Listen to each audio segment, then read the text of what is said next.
Hey everyone, and welcome back to English Journey, the podcast. I'm Mark. And I'm Julia. Thanks for joining us again.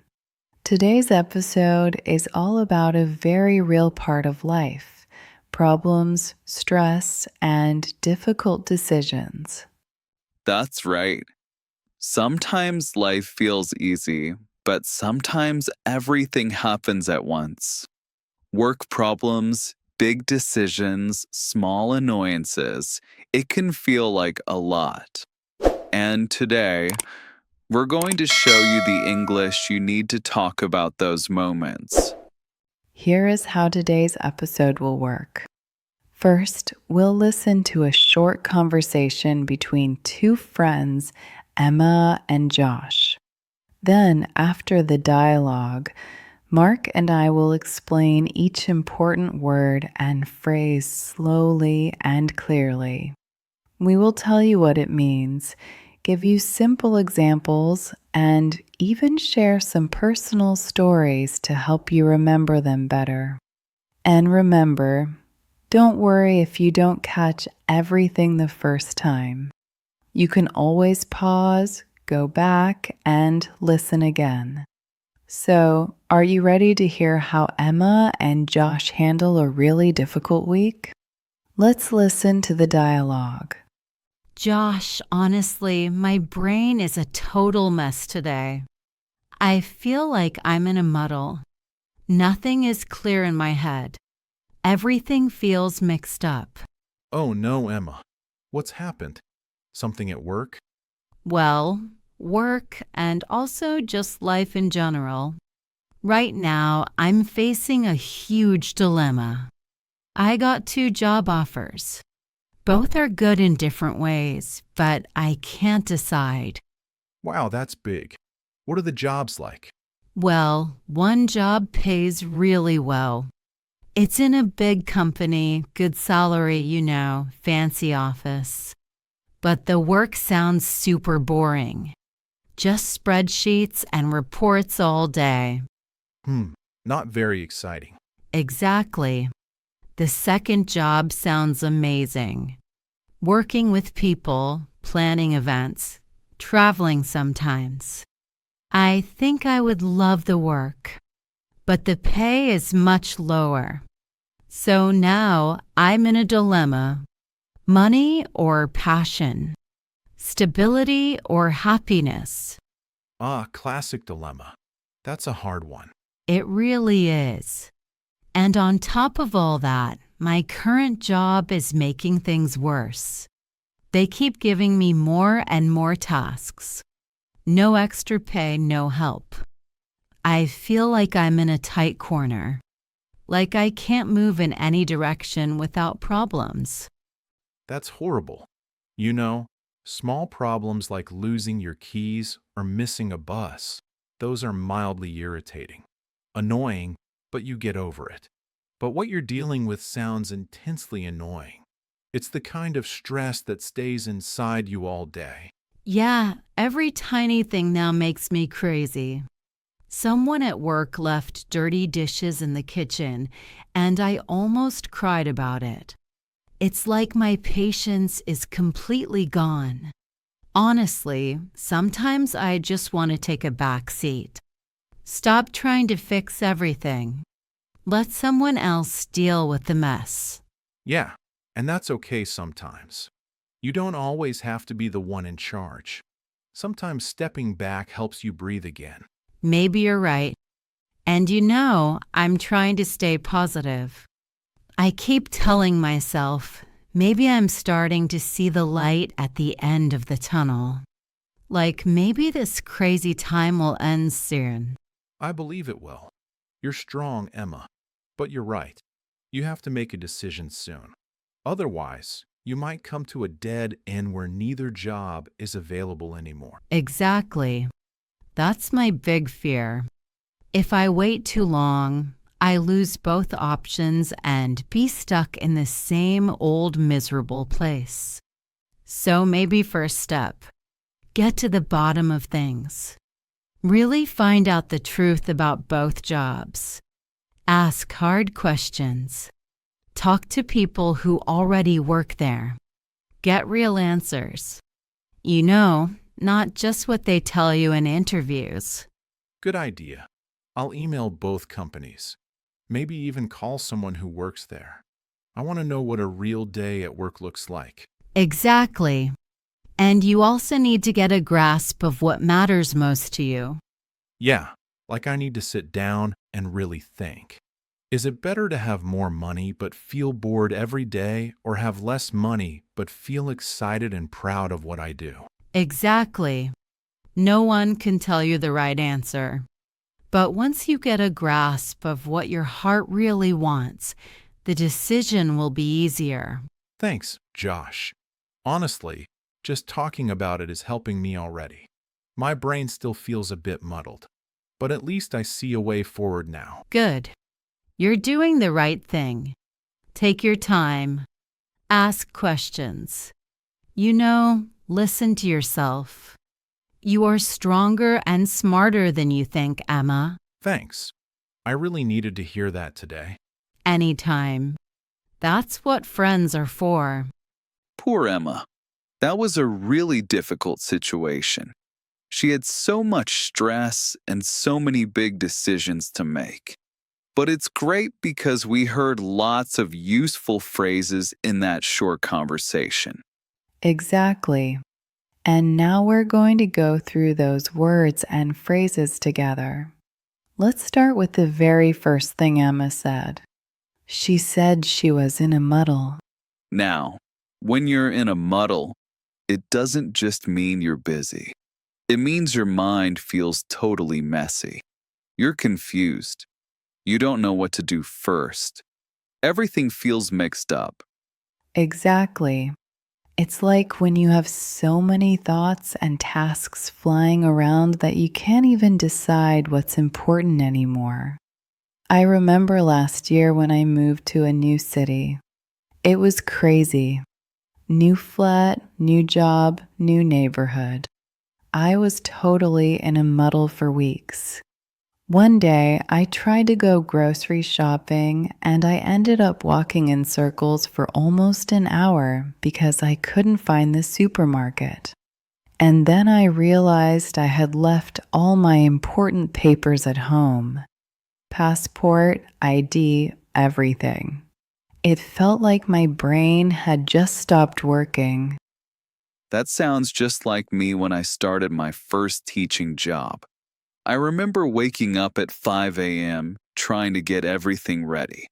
Lesson plans, books, coffee, and I would always forget something. One day, I even left my house wearing 2 different shoes. I was so in a muddle that my students noticed before I did.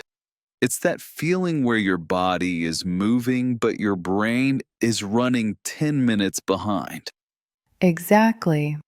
And it's important to know being in a muddle doesn't mean you're lazy or bad at your job. It just means life has given you too much at once, and your mind needs time to catch up. Yeah, it happens to everyone. And it's a really natural, friendly phrase. You can easily say things like I'm in a muddle. I don't know where to start. Or she's in a muddle because she has 5 deadlines this week. It's a little funny sometimes when you say it about yourself or friends. Absolutely. And it's a lot nicer than just saying I'm confused. It shows that you're overwhelmed, but in a way that people can understand and even smile about. All right. So next, Emma said she was facing a dilemma. Now, let's slow down a little there. A dilemma is when you have 2 choices, but neither one is easy. It's not like you have one good choice and one bad choice. It's that both choices have something good and something bad. And when you're facing a dilemma, it's really hard to decide. Yeah, and what's interesting is a dilemma doesn't always have to be about big life things. Sometimes it's big like moving to a new country or staying home. But sometimes it's small, like choosing between two birthday parties when they are on the same night. Yeah, true. But big or small, dilemmas always make you feel stressed because you don't want to make the wrong decision. I still remember one of the first big dilemmas I had. I was just finishing university and I got two offers. One was to work at a famous company in London. Really exciting. Everyone would be impressed. The other was to stay close to home at a smaller company, but I would have more time for my family and my hobbies. I cried about it one night. It felt so heavy because whatever I chose, I knew I would miss something important.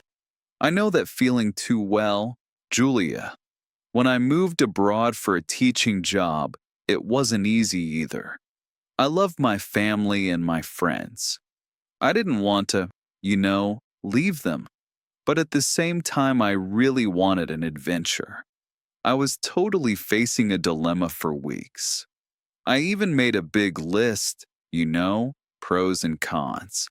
But the list didn't help much because my heart and my head wanted different things. Exactly. That's another thing. Sometimes your head says one thing and your heart says something else.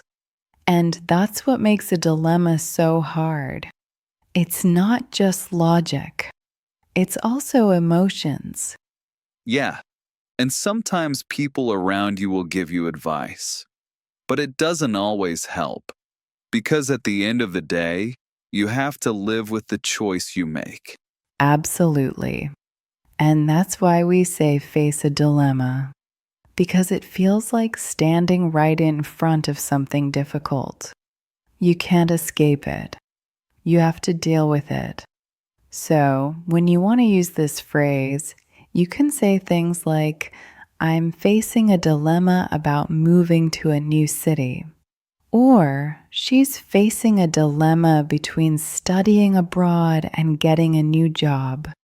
And if you want to make it even simpler, you can also say, I'm in a dilemma.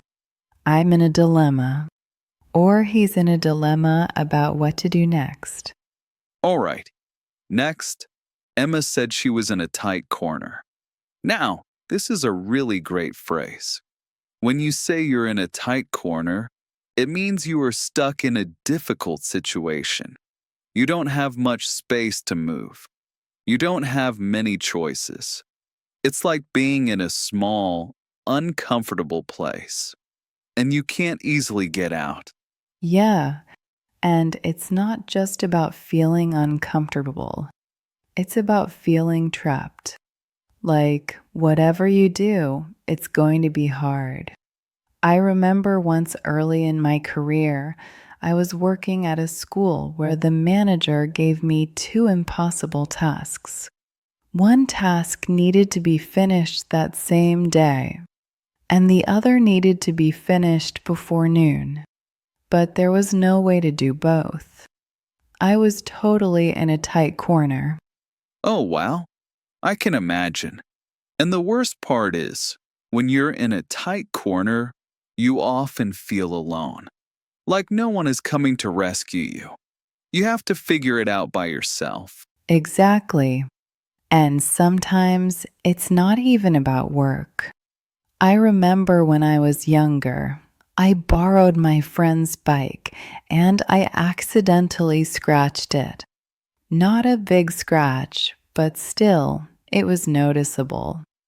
I didn't have enough money to fix it, and I felt terrible. I was in a tight corner.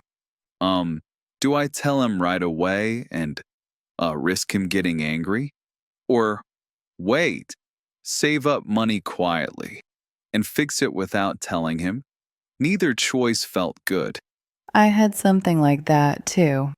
Once I promised two different friends that I would help them without checking my calendar first.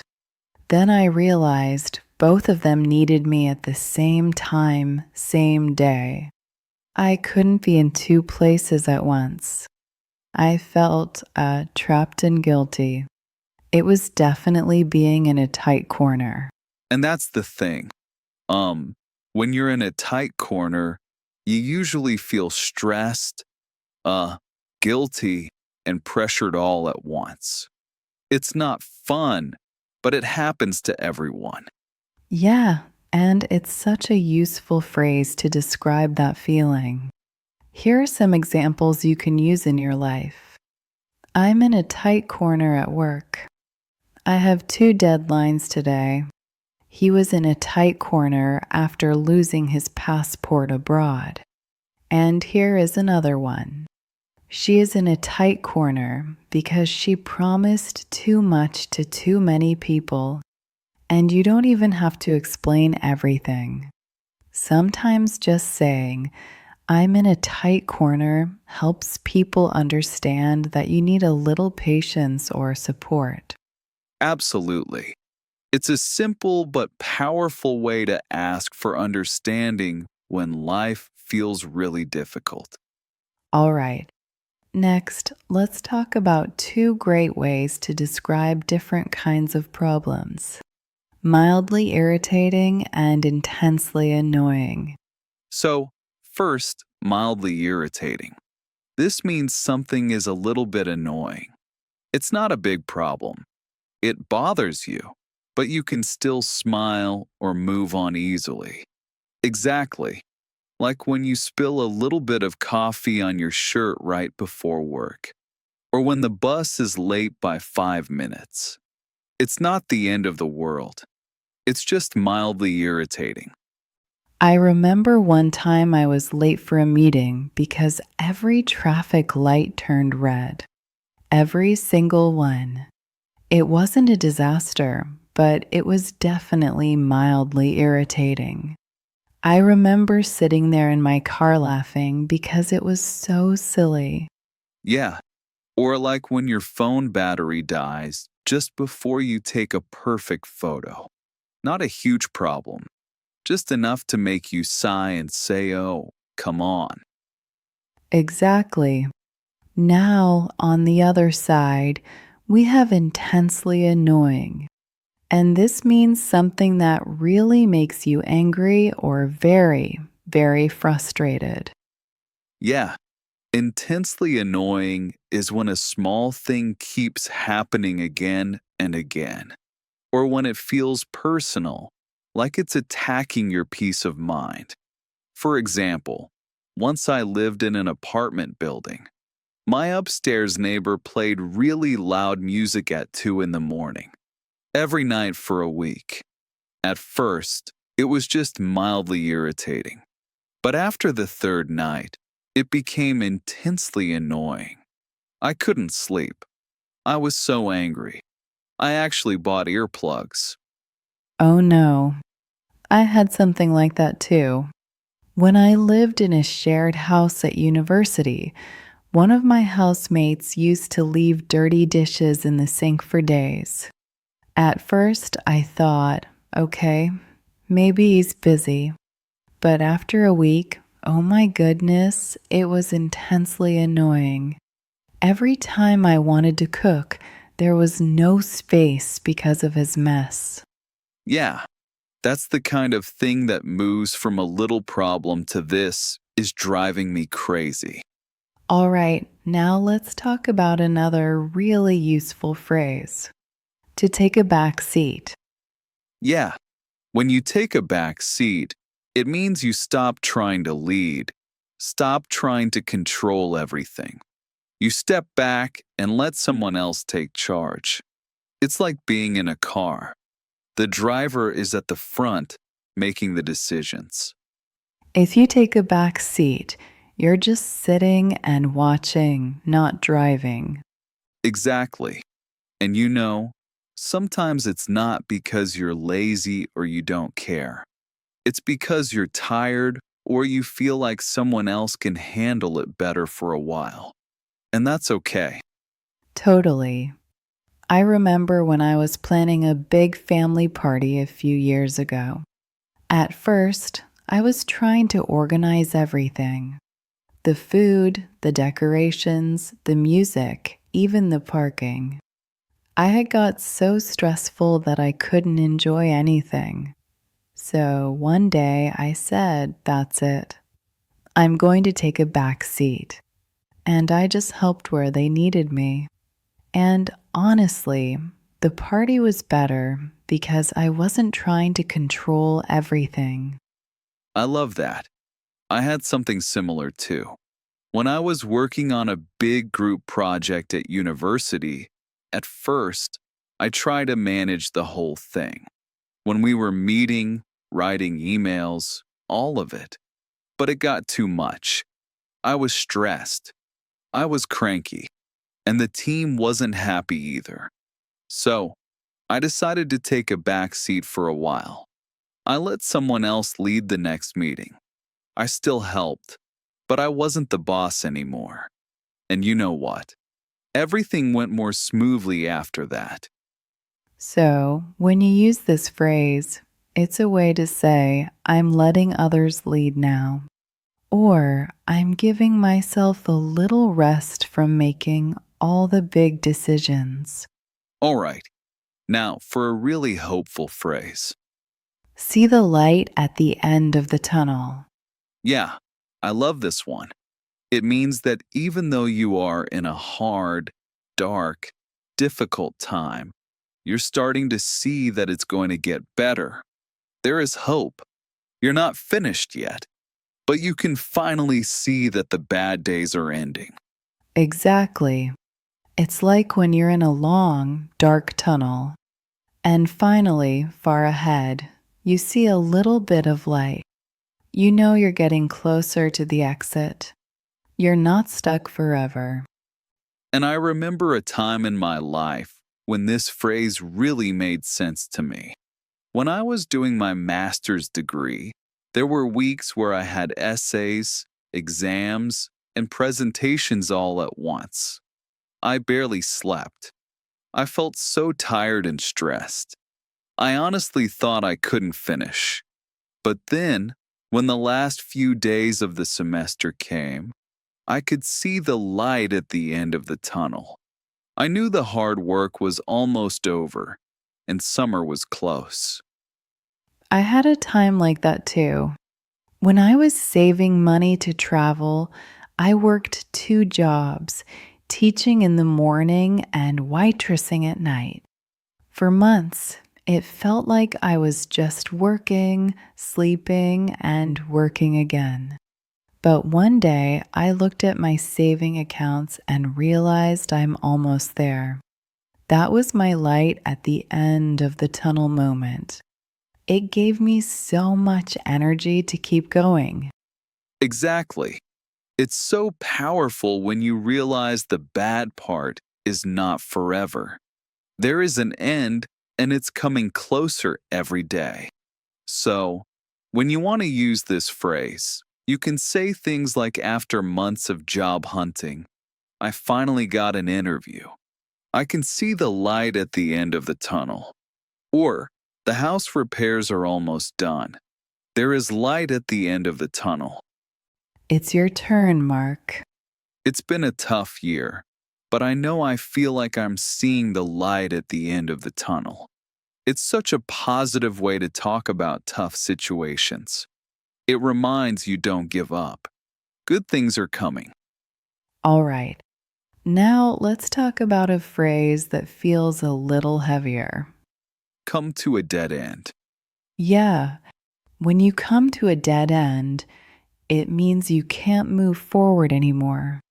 You've reached a point where there are no more options. It's just like when you're driving down a road and suddenly the road stops. There's no way forward, no way to continue. You have to stop and turn around. Exactly. And in life, this happens too. You might be working on a project or chasing a dream, and after a while, you realize it's not going to work. You have come to a dead end. I remember once I spent months trying to organize a study group for English learners in my town. I sent emails, posted on forums, tried to find people, but no one joined. I realized I had come to a dead end. There was no way forward with my plan. Yeah, it's a bit disappointing, but it's also a learning opportunity. Coming to a dead end often means it's time to find a new way, a new plan, or a new goal. And sometimes that's the best thing that could happen. Definitely.